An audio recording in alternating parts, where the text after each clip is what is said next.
suddenly stood up and said, we will pass all the bills. Sir, this kind of arrogance we have. Honorable Speaker, sir, if this bill is called Shanti bill, then poison can be called prasadam. That's what the equivalent is. Sir, in this bill, I have a better name for this bill, sir. This bill is actually limited private liability, unlimited public suffering bill, sir. We can call it loose bill. Sir, it doesn't matter how we expand our nuclear energy matters, sir. 10 minutes. But how much we expand it? Sir, energy policy is not merely a question of megawatts or gigawatts, as you know, sir. It is a question of strategic autonomy, safety, accountability, and democratic control. Sir, nuclear energy, unlike any other sector, sits at the intersection of democratic civilian development and national security, sir. Decisions taken in this domain cannot be reversed easily, and hence, precisely the reason why this bill demands highest level of parliamentary scrutiny, sir. Sir, as you know very well, there are provisions in this bill which my other friends have also raised, especially the provision of limiting the liability of the private players. Sir, the moral question is, if profit is private, why pain is always public? Sir, here public pays, taxpayer pays, everybody pays, and the liability is capped for the private player. Sir, this liability capping is almost very similar to, sir, if you have a bridge and the bridge fails, then the contractor pays only half the amount or a certain cap, after which then it is taxpayers' money which has to compensate for all that. So, sir, there are major other issues that we have also raised, sir. It's the first time in Indian history this bill allows private companies to own and operate power plants. Sir, nuclear power plants. It opens the doors for joint ventures and foreign companies, so we have to be extremely careful, sir. So the government argues that these changes are necessary to meet India's ambitious nuclear capacity targets. Sir, we are also told that India needs around 100 gigawatts of nuclear power, but that actually deserves careful examination. Sir, Indian nuclear expansion has historically been constrained not by ideology, sir, but by three real-world factors: financing, land acquisition and public consent, and international technology denial regimes. Sir, none of these problems are solved just by privatization. Sir, financing challenges can be addressed through sovereign guarantees, green bonds, and public investment, as many other countries have done, sir. But public consent requires trust, transparency, and credible safety mechanisms. Trust that is harder to build when you have private players inside, profit-driven private players in this picture. Sir, what this bill does instead is to treat nuclear energy just like any other infrastructure sector, comparable to highways or telecom. Sir, this is a category error.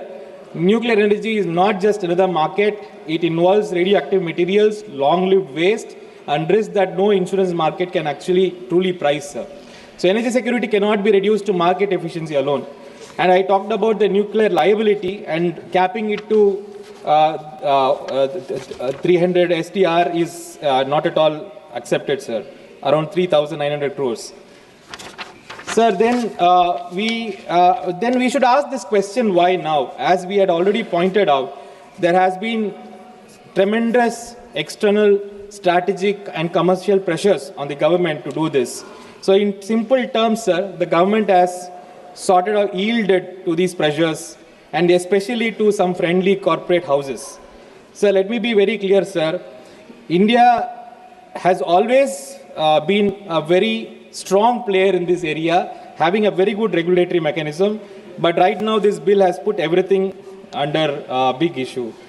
Sir, also we should remember how our indigenous capability planning for a nuclear sector has been compromised by this. So the Indian nuclear program is not merely an energy project. It is a scientific and a technological ecosystem painstakingly built over decades through indigenous efforts under conditions of sanction, technological denial, and international isolation.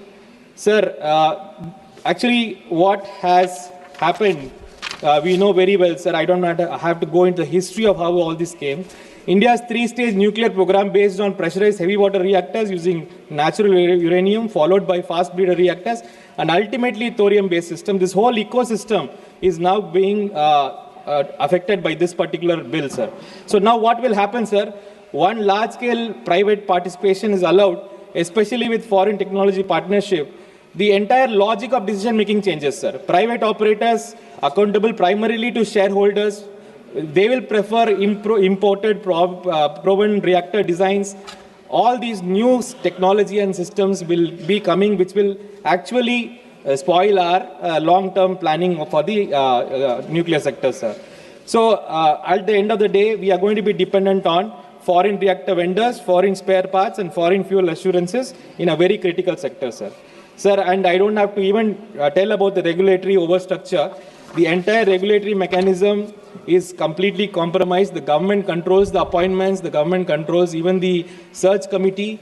It is like the government, which is the primary promoter, is also the regulator and also the person who allows justice mechanisms. If there is something which is going wrong, people are not even allowed to file a complaint. Even the players, civil society, or anybody who is affected cannot go and complain about any issue regarding this matter. The government needs to approve who will make a complaint on these matters.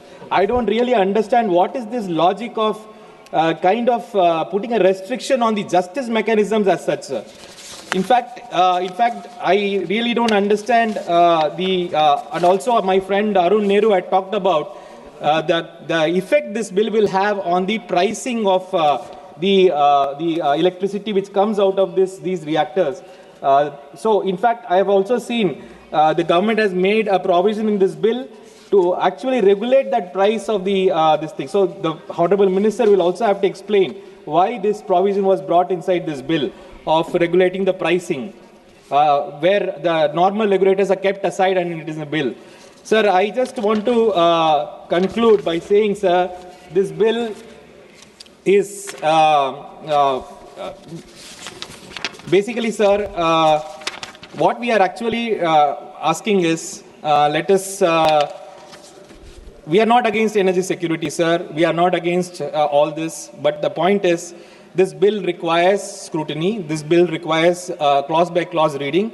So we request the Honorable Government to rewrite the bill with full liability, with proper independent regulation, with open courts and honest disclosure. Sir, no development is worth health issues in this country for its citizens. So my request is, please put the bill to stronger scrutiny for a committee, or please rewrite the bill again. Thank you.